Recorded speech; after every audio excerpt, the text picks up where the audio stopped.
Bonjour à tous et bienvenue à nouveau dans le coin de l'art. On se retrouve pour la suite et la fin des vidéos sur Alexis de Castillon.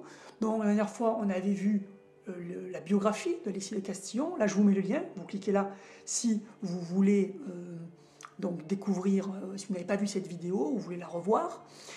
Je vais vous faire un petit rappel de ce qu'on pouvait retenir de la biographie de Castillon, puis on va passer à l'analyse de ses œuvres. Donc dans la précédente vidéo, on avait retenu que Castillon était incompris du public, ça c'est très important, pour deux raisons. D'abord, une trop grande originalité dans ses œuvres, et puis une certaine faiblesse formelle qu'on va détailler dans cette vidéo. En revanche, il était reconnu par les compositeurs de sa génération, ça c'est très important, et ça prouve sa qualité. Il était spécialisé en musique instrumentale, alors qu'en France, à cette époque, et même encore aujourd'hui, c'est la musique lyrique qui est plutôt mise en avant, qui est plutôt valorisée. Et enfin, les deux éléments qui font que Alexis de Castillon est très peu connu aujourd'hui, c'est que d'abord, il a eu une formation assez empirique, assez incomplète, puisqu'il a jeune, il a pris quelques cours, mais il n'est pas rentré au conservatoire, et il a attendu assez tard pour avoir des cours de composition et de manière assez ponctuelle, on va dire. Et puis à ça, vous rajoutez une mort précoce à 34 ans, et évidemment, il y a très peu de compositeurs qui ont réussi à rester dans l'histoire en étant morts aussi jeunes. On a bien sûr l'exception de cas comme Mozart ou Schubert, mais la différence avec ces deux compositeurs, c'est qu'ils ont eu la chance d'avoir une formation très tôt. Par exemple, dans le cas de Mozart, son père était lui-même musicien, compositeur. Il était dans un milieu où il a pu, dès ses premières années, à 4 ans, à 5 ans, apprendre les notions de base de la musique, donc ce qui lui a permis de commencer à composer très tôt et de composer beaucoup d'œuvres, contrairement à Alexis de Castillon.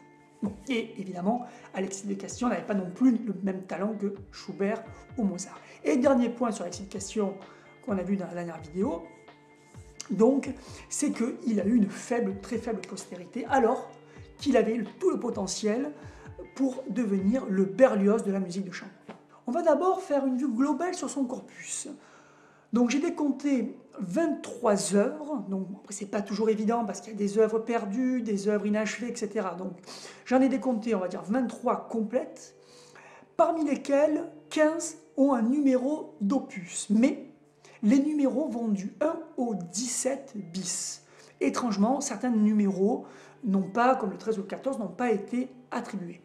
Donc dans ces œuvres conservées, sous forme de partition, de manuscrits, on note principalement de la musique de chambre avec 6 œuvres, 6 opus, 6 opus de piano, 2 pour voix, une œuvre concertante, son concerto pour piano, 3 œuvres pour orchestre, puis à ça on peut rajouter l'orchestration de quelques pièces. Alors vous avez l'orchestration de pièces de Schumann, d'une pièce de Schubert et aussi de 3 de ses propres pièces. Pour les datations, c'est pas évident non plus, puisque on n'a pas toujours des éléments précis, ou des fois il y a des éléments un peu contradictoires, mais on peut dire que ces œuvres, ces 23 œuvres, ont été composées entre 1864 et 1873. Il y a peut-être une œuvre qui aurait été composée plus tôt, quand il était très jeune, mais voilà, il n'y a pas de certitude. J'ai trouvé ça que sur une seule source. Mais voilà, on va dire que les œuvres complètes de Castillon ont été composées sur une dizaine d'années, entre 64 et 73.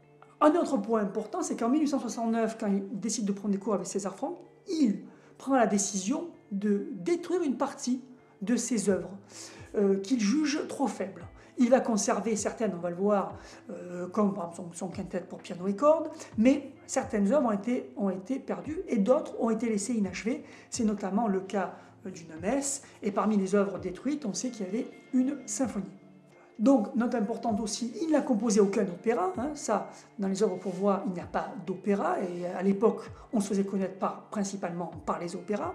Et autre surprise, il n'y a pas d'œuvre pour orgue. Or, si vous avez vu la précédente vidéo, vous savez qu'il maîtrisait bien l'orgue, qu'il avait appris à jouer sur l'orgue de la cathédrale de Chartres, donc étonnamment, il n'a pas composé pour orgue, alors aussi qu'il fréquentait des compositeurs comme Saint-Saëns, qui étaient très bons organistes et qui ont pas mal composé pour orgue.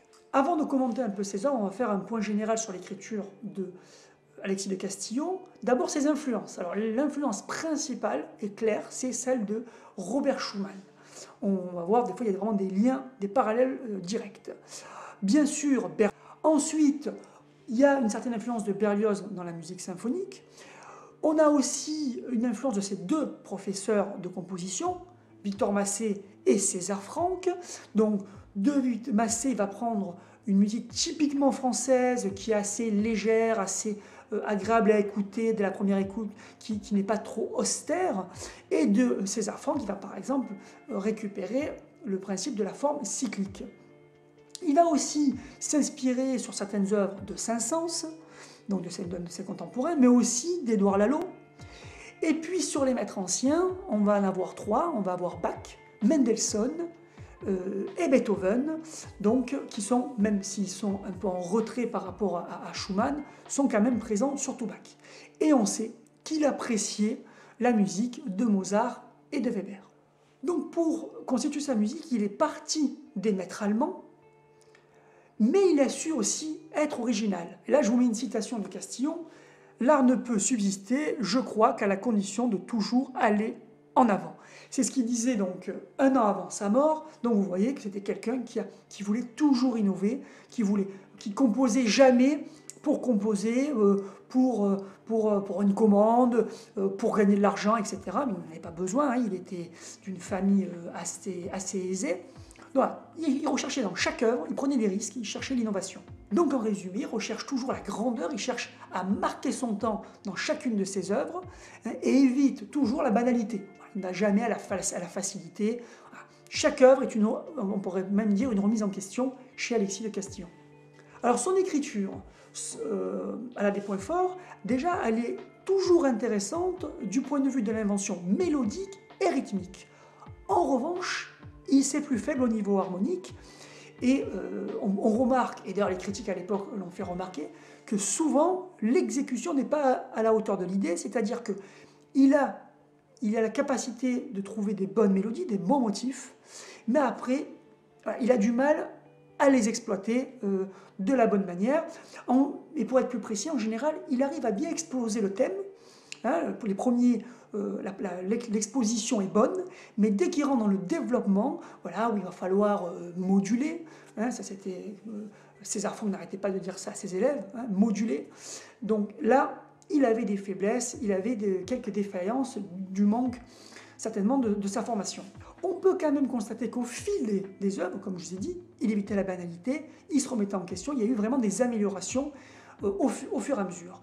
Déjà, l'utilisation des accords dissonants donc, a été de plus en plus pertinent au fur et à mesure de ses œuvres. Hein. Il a su les utiliser comme il fallait, ne pas rester enfermé dans la tonalité pure.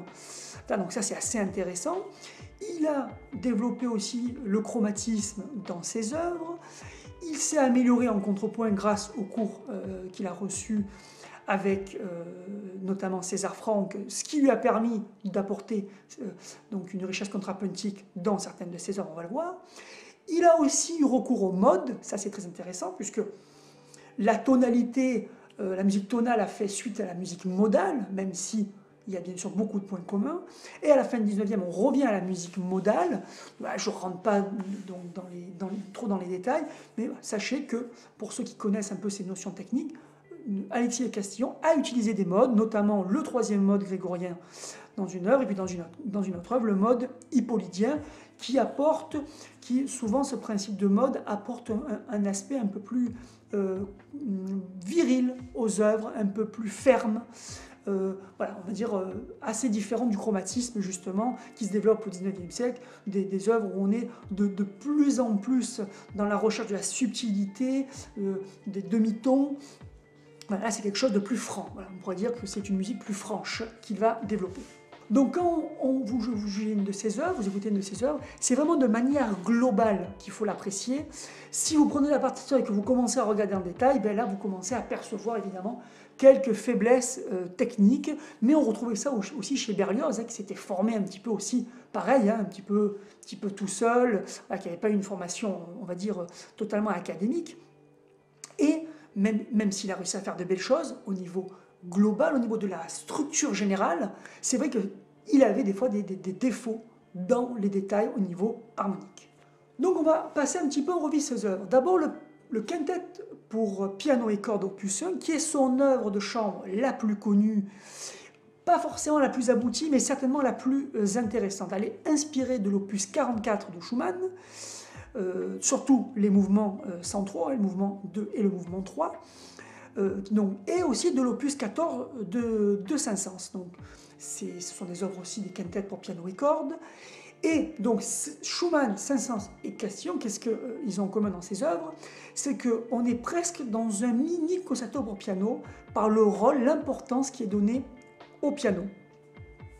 On note dans cette œuvre un début pour son penchant vers la modalité, ça c'est intéressant. On voit qu'il commence déjà à réfléchir sur la forme cyclique, c'est-à-dire comment unifier une œuvre, unifier tous les mouvements d'une œuvre. Donc ça commence à pas, mais le défaut de cette œuvre, c'est que l'allegro qui commence sur un thème fabuleux, très beau, qui est très original, comme vous l'entendez, vous êtes surpris qu'il ait été composé en 1864, puisqu'on pourrait même croire que par certains éléments que c'est une musique du type de Philip Glass, du minimalisme américain. Donc on est très surpris par ça, sauf que après, dans le développement, il se perd un peu.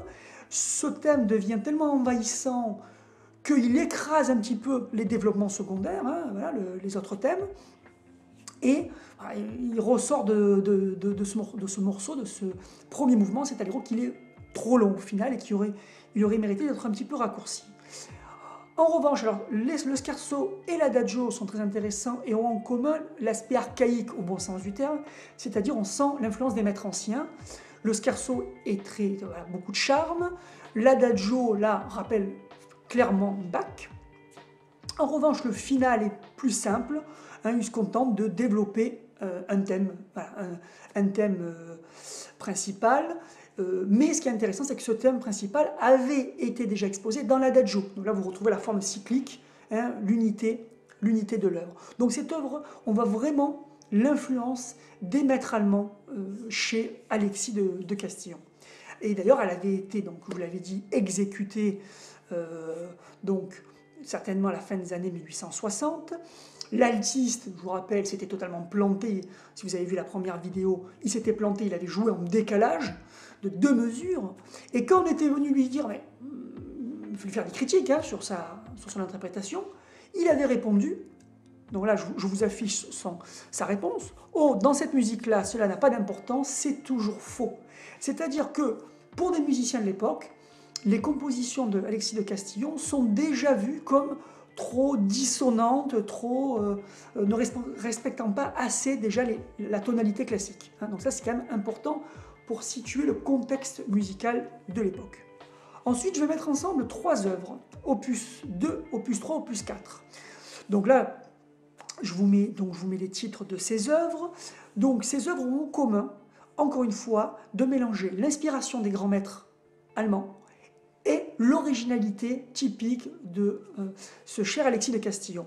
Vous avez donc les fugues qui sont dans un style libre, donc il ne veut pas s'enfermer dans les règles strictes de la fugue. Le quatuor qui a un dernier mouvement très étonnant, parce qu'il y a beaucoup de dissonances, peut-être même le mouvement le plus dissonant de toute l'œuvre d'Alexis de Castillon. Le trio, quant à lui, donc, est inspiré clairement de Mendelssohn et propose de très beaux passages contrapuntiques. Donc on peut voir déjà les tentatives d'Alexis de Castillon de rajouter ces techniques-là à ses compositions. L'opus 5, c'est une suite pour piano. Donc là, je vous mets tous les mouvements. Seul le thème et variation a été enregistré par Laurent Martin. Voilà, donc toujours pareil, un mélange de formes anciennes avec des originalités. Voilà, donc une œuvre intéressante, mais pas plus. L'opus 6, c'est une sonate pour violon. Donc là, c'est une œuvre, moi, qui m'emballe moins, mais en même temps, l'enregistrement que j'ai entendu était faible au niveau de l'interprétation. Donc c'est un peu dur de juger, mais on peut dire, il y a une tentative de renouveler la forme sonate. Là, il y a des règles pour exposition d'un premier thème, d'un deuxième thème, développement, etc. Donc là, il tente d'apporter sa patte à l'évolution de la forme sonate, mais hélas, il va beaucoup trop développer, il se passe comme d'habitude dans les développements. Le premier mouvement, donc, voilà, on retrouve un peu l'influence des maîtres allemands. Les mouvements centraux sont de bonne qualité, notamment l'andante où vous retrouverez l'utilisation d'un mode, troisième mode grégorien, donc ça c'est intéressant. Le final est bien, plein de fougue, mais son défaut c'est d'être un peu répétitif. Voilà, une fois que l'idée principale a été exposée, voilà, comme d'habitude dans le développement, il tourne un petit peu en rond. Œuvre très intéressante, c'est l'opus 7, hein, le quatuor pour piano et cordes, puisque c'est vraiment une amélioration du quintet. On voit qu'il a progressé depuis qu'il a composé le quintet. On est toujours chez Schumann, puisqu'il cette fois-ci il s'inspire de l'opus 47 de Schumann, bien que l'œuvre soit un peu moins austère, hein, elle est un peu plus lumineuse. Mais il y a vraiment une amélioration, notamment par la concision.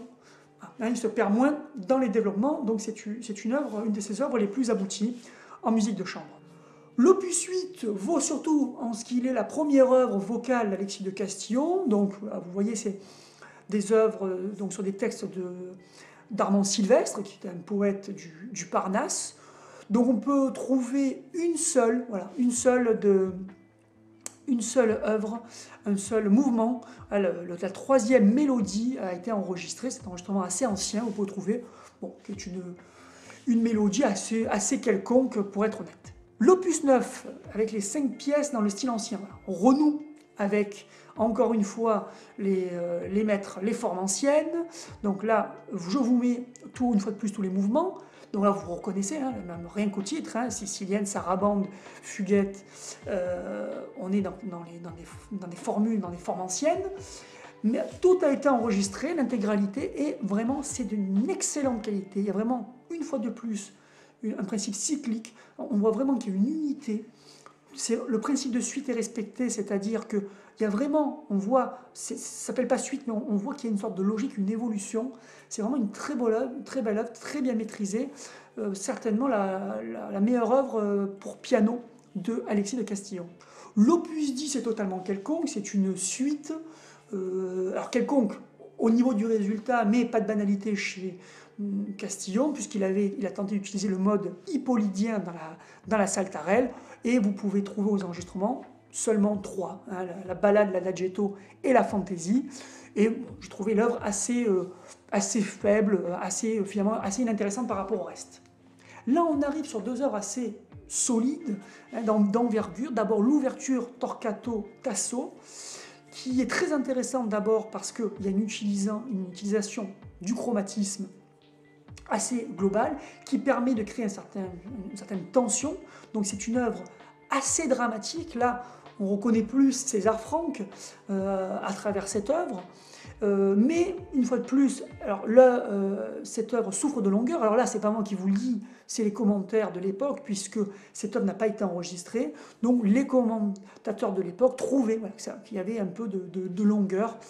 Et d'ailleurs, Castillon lui-même l'a reconnu, puisque sur le manuscrit, on trouve des annotations qui visaient à raccourcir certains passages.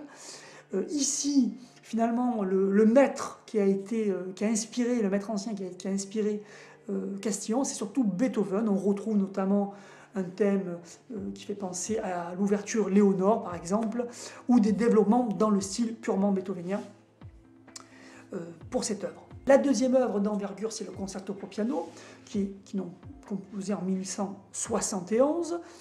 Donc lors de la première, on entendait dans le public des commentaires du type « c'est de la musique de fou ».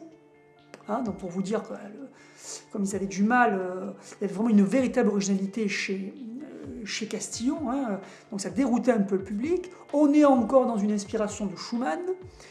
Le début, piano seul, un piano qui est d'ailleurs assez rhapsodique, magnifique thème principal, et les premiers et deuxièmes mouvements sont construits un peu comme une improvisation, comme une fantaisie. C'est un peu, Castillon a voulu montrer quelque chose d'assez spontané, voilà, qui est assez agréable, mais qui évidemment pour un public de l'époque devait être assez déroutant parce qu'il avait du mal à comprendre où voulait aller Castillon. On retrouve la forme cyclique comme d'habitude dans cette œuvre, et ce que j'ai trouvé très très intéressant personnellement dans cette œuvre, c'est la fusion du piano et de l'orchestre. Alors c'est typique des recherches de l'époque. Dans le dernier quart du 19e siècle, les compositeurs vont essayer d'apporter une nouvelle évolution au concerto pour piano en essayant de ne plus être dans une opposition entre le piano et l'orchestre, plus dans un dialogue non plus entre le piano et l'orchestre, mais vraiment dans une fusion, que les deux œuvres ne fassent qu'une. Enfin, vous avez Stoyovski qui l'a très bien fait, là, chez Hyperion, on peut trouver un concerto, où lui il a très bien réussi à faire cette fusion, et je trouve qu'il y a des très bonnes idées aussi là-dessus chez Alexis de Castillon. L'opus 11, je vous le conseille, il a été enregistré, il est très bon, c'est 6 valses humoristiques, donc c'est certainement ça aussi une de ses meilleures œuvres. L'aspect humoristique est vraiment présent, on sent le second degré, on sent l'humour, ça anticipe un peu Satie dans le principe, donc voilà, c'est en avance sur son temps, il y a encore une nouvelle tentative. Après une œuvre très solennelle avec Torquato Tasso, il propose une œuvre totalement à l'opposé, donc toujours dans l'innovation, dans l'expérience. Le psaume opus 17, je vous ai dit, ça avait été un échec quand il a été joué en 1874. Donc c'est une œuvre à la forme cyclique qui est basée sur un motif de 8 notes. Voilà, là c'est très rigoureux. Et on a quelques points communs, bien sûr, avec Bach, mais aussi avec des œuvres d'Édouard Lalo. Si on a fait un rapprochement avec un compositeur contemporain, mais c'est une œuvre qui n'a pas été enregistrée, donc je ne peux pas vous en dire bien plus. En revanche, les esquisses symphoniques opus 15 ont été enregistrées, ce sont une très belle œuvre, qui est dédiée à Édouard Lalo. Donc, oui, c'est marrant, hein. L'œuvre précédente, on sentait, a été décrite à l'époque comme assez proche de ce que faisait Édouard Lalo, et l'œuvre suivante est justement dédiée à Édouard Lalo, c'est pas une coïncidence. On retrouve beaucoup de chromatisme dans cette œuvre pour orchestre. Le début est très schumannien, vous ne serez pas étonné. En revanche, la conclusion du développement fait penser à Wagner. Hein, ça, c'est peut-être le seul passage dans l'œuvre de Castillon où on peut sentir une touche de Wagner, le wagnérisme ambiant qui se développe en France à ce moment-là. Donc tous les mouvements de ces esquisses, là je vous mets les titres, mais sachez que tout s'enchaîne sans interruption. On trouve par moments des évocations de thèmes de Bizet, de Saint-Saëns, hein, donc on a voulu par ces esquisses, et il est allé un peu piocher un peu partout, c'est assez intéressant. Vous pouvez les trouver en enregistrement, et c'est une belle œuvre que je vous recommande. Pour terminer avec le piano d'Alexis de Castillon, vous avez les Pensées fugitives. Il en a composé 24, vous pouvez en trouver 11 en enregistrement. C'est assez irrégulier, hein, donc c'est plein de petites œuvres avec de tout, hein, des œuvres un peu virtuoses, un petit peu poétiques. Ah, c'est assez intéressant. On voit pareil encore une fois certainement c'est un rapport avec ce type de composition chez Schumann, hein, qui aimait bien faire comme ça des séries de miniatures très variées. Donc voilà, on a un petit peu là-dessus. Bon, c'est pas exceptionnel, mais en même temps on n'a que 11 des 24 œuvres, donc c'est difficile de juger. Dernière œuvre dont je vous parlerai, c'est le trio pour piano et cordes, donc opus 17 bis, donc c'est un deuxième trio qui ressemble beaucoup au premier d'ailleurs, c'est ça qui est assez étonnant. Il est et je pense donc, il est composé on dit en 1873, mais il a un numéro déjà attribué. Donc il a été édité, je pense, en fait, en 1873, mais ça c'est une œuvre certainement qui avait été composée à l'époque du trio pour piano, parce on ne trouve jamais chez Castillon comme ça un retour en arrière, hein. Il avance toujours dans son écriture, il est toujours dans l'innovation, donc je pense que cette œuvre a été éditée en 1973, mais qu'elle a été composée bien plus tôt, dans les années 1860, à peu près, juste après le premier trio. Dans les œuvres non enregistrées et où on trouve peu de commentaires, il y a une marche scandinave pour orchestre, une suite pour orchestre, à nouveau une œuvre pour orchestre, 5 airs de danse, et 3 pièces dans le style ancien, qui sont à la base des œuvres pour piano qu'il a lui-même orchestrées. Et il a laissé inachevé 2 manuscrits, une symphonie et un quatuor à cordes, dont je n'ai pas d'informations à vous donner. On en a fini avec l'analyse de l'œuvre de Castillon. Je vais vous recommander 3 CD. Il y en a un petit peu plus, hein. Je crois qu'il doit y avoir peut-être 6-7 CD sur Castillon. Je vous en recommande 3 par ordre de préférence. Mon préféré, c'est celui sur le quintet et le quatuor. Pourquoi? Parce que déjà, ça caractérise bien Alexis de Castillon. Donc, Alexis de Castillon, c'est la musique de chambre avant tout.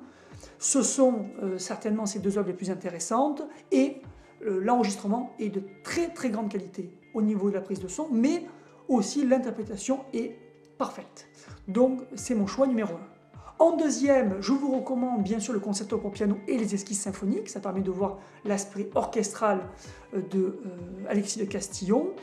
Bon là, l'enregistrement est plus ancien, le son est d'un peu moins bonne qualité, et Ciccolini fait du Ciccolini, donc c'est bien sûr un très grand pianiste, mais c'est plus du Ciccolini qu'on entend que du Castillon, c'est-à-dire que quand on entend ce concerto, on a du mal par moments à retrouver l'aspect français, la grâce française des œuvres de Castillon. Voilà, là c'est un peu plus en puissance, en tout cas un peu plus... C'est pas brutal, hein, mais voilà, en tout cas, vous l'entendez, ça va beaucoup vous plaire, je pense, un très beau concerto, une très belle interprétation, mais qui n'est pas vraiment en phase avec l'esprit des œuvres de Castillon en général, mais je vous recommande quand même ce CD. Dernier, c'est pour le piano, Laurent Martin qui nous revient avec donc ici que des œuvres pour piano, donc ça permet de voir un autre pan de l'œuvre de Castillon avec donc des petits bijoux comme je vous l'ai dit précédemment. Pour terminer donc ces 2 vidéos, on finit par un bilan sur l'œuvre de Alexis de Castillon. Donc c'est un bon compositeur français, voilà comment on peut le classer, c'est un bon compositeur français, très loin des meilleurs. Hein. On ne peut pas concurrencer un Camille Saint-Saëns par exemple, ou même un Benjamin Godard qui était très très très très célèbre de son vivant, car il y a trop de faiblesses techniques. Peu d'œuvres et des faiblesses que n'a pas Saint-Saëns. Saint-Saëns, par exemple, maîtrisait tout. Il savait aussi bien composer pour l'orgue que pour le piano, que pour l'orchestre. Donc, mais on peut quand même le classer parmi les bons compositeurs. Il se situe vraiment entre le formalisme allemand et la grâce, la légèreté française. Donc on retrouve ces deux professeurs, Franck, qui apporte cette rigueur formelle qu'il a essayé d'avoir, donc cette construction, la forme cyclique par exemple, et voilà, la grâce, ce fait qu'on apprécie les œuvres de Castillon en général dès la première écoute. Donc ça c'est typiquement français. Donc il se situe vraiment, il a vraiment réussi à mélanger ces deux influences. En fait, on peut résumer tout Alexis de Castillon par un extrait de la revue et gazette musicale, je vous en avais parlé dans la première vidéo sur la biographie de Castillon. Donc là, je vous remets, on va la relire. Donc la revue, au moment du décès de Castillon, avait écrit « L'un des plus vaillants parmi les champions de la jeune école française vient de mourir à Paris. Ce sympathique artiste a produit des œuvres instrumentales qui ont été très remarquées, quoique l'inspiration soit inégale et de la plupart desquelles les musiciens font grand cas. » Donc ici, vous retrouvez un peu tout ce que je vous ai dit, là, par la revue de référence de l'époque.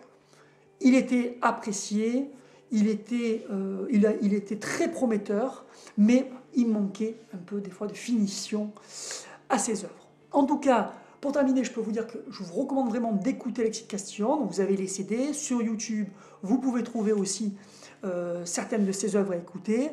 C'est un compositeur qui doit être mieux connu, un peu plus joué je pense, déjà parce qu'il y a de très belles œuvres, hein, il y a des œuvres qui méritent vraiment d'être entendues, mais aussi pour la connaissance du patrimoine musical français et pour avoir une meilleure connaissance du contexte musical de l'époque.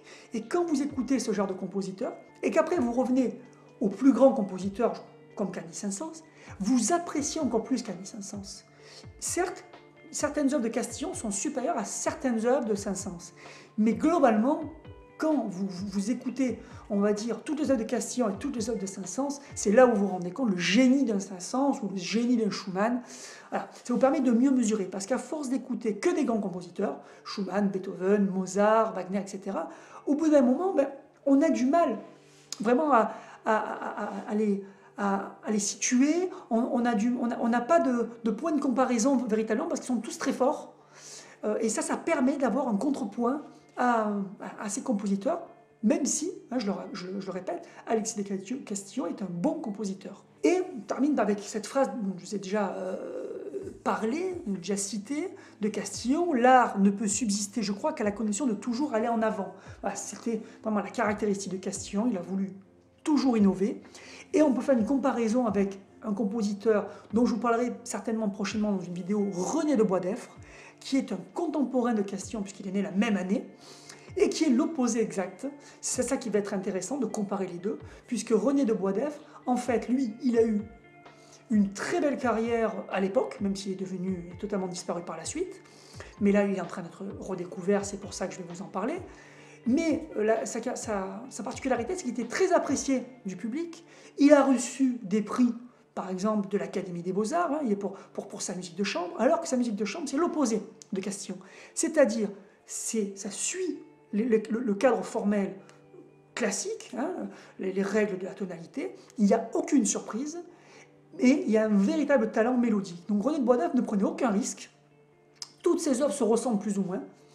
Et donc, mais il a eu une carrière aussi assez différente du fait. Donc ça permet aussi de comparer deux compositeurs de la même époque. Mais ça sera dans une prochaine vidéo. Et dès qu'elle sera publiée, cette vidéo, je vous mettrai le lien. Donc voilà, si le lien apparaît, vous pouvez cliquer. Ça veut dire que cette nouvelle vidéo est mise en ligne. Je vous remercie d'avoir regardé cette vidéo. N'hésitez pas à vous abonner pour avoir,